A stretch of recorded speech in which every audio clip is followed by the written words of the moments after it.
Bonjour mes frères et sœurs et bienvenue à cette méditation guidée de l'évangile de Jésus-Christ selon saint Matthieu au chapitre 13, versets 54 à 58.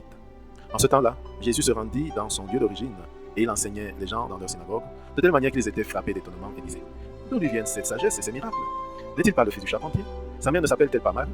Et ses frères Jacques, Joseph, Simon et Jude? Et ses sœurs ne sont-elles pas toutes chez nous? Alors, d'où lui vient tout cela? Ils étaient profondément choqués à son sujet. Jésus leur dit: Un prophète n'est méprisé que dans son pays et dans sa propre maison. Et il ne fit pas beaucoup de miracles à cet endroit-là, à cause de leur manque de foi. Mes frères et sœurs, après ce premier contact avec ce texte de l'Évangile qui nous relate le manque de foi des personnes appartenant au lieu d'origine de Jésus, entrons en prière. Au nom du Père et du Fils et du Saint-Esprit, Amen. Prenons conscience de la présence de Dieu et de notre présence devant lui. Invoquons l'Esprit Saint pour qu'il nous guide et nous accompagne tout au long de ce temps de prière. Demandons la grâce du jour, la grâce de croire en Jésus. Disons une deuxième fois le texte de l'Évangile. En ce temps-là, Jésus se rendit dans son lieu d'origine et il enseignait les gens dans leur synagogue, de telle manière qu'ils étaient frappés d'étonnement et disaient: D'où lui viennent cette sagesse et ces miracles? N'est-il pas le fils du charpentier? Sa mère ne s'appelle-t-elle pas Marie? Et ses frères Jacques, Joseph, Simon et Jude? Et ses sœurs ne sont-elles pas toutes chez nous? Alors d'où lui vient tout cela? Ils étaient profondément choqués à son sujet. Jésus leur dit: Un prophète n'est méprisé que dans son pays et dans sa propre maison. Et il ne fit pas beaucoup de miracles à cet endroit-là à cause de leur manque de foi. Maintenant, composons le lieu. Visualisons la ville de Nazareth. Une petite ville ou un village, selon notre imagination. Voyons les maisons, les rues. Visualisons la synagogue de Nazareth. C'est sans doute un samedi, puisque Jésus enseigne dans la synagogue. Regardons Jésus dans la synagogue.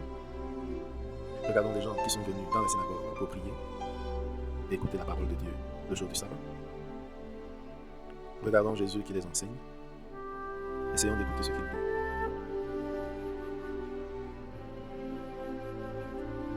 Ressentons et voyons l'étonnement des gens de ce village. Regardons-les se regarder l'un l'autre et se demander l'un à l'autre: D'où lui viennent cette sagesse et ces miracles? N'est-il pas le fils du charpentier? Sa mère ne s'appelle-t-elle pas Marie? Et ses frères Jacques, Joseph, Simon et Jude? Et ses sœurs ne sont-elles pas toutes chez nous? Alors, d'où lui vient tout cela?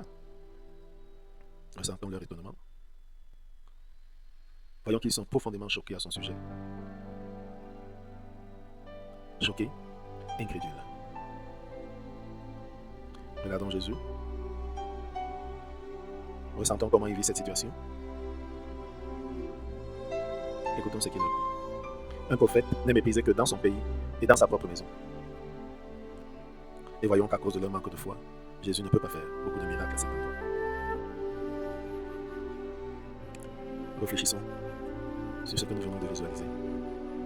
Sur le manque de foi, l'incrédulité de ceux qui sont censés connaître Jésus.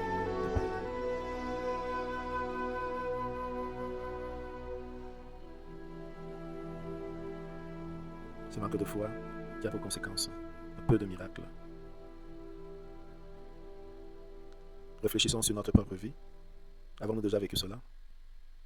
Avons-nous déjà manqué de confiance en quelqu'un que nous connaissons et qui pourtant fait des prodiges? Avons-nous été victimes de l'incrédulité des personnes qui sont proches de nous?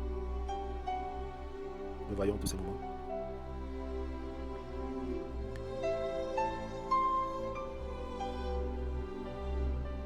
Entrons en dialogue avec Jésus. Parlons avec lui de notre propre expérience. Parlons avec Jésus comme un ami parle avec son ami.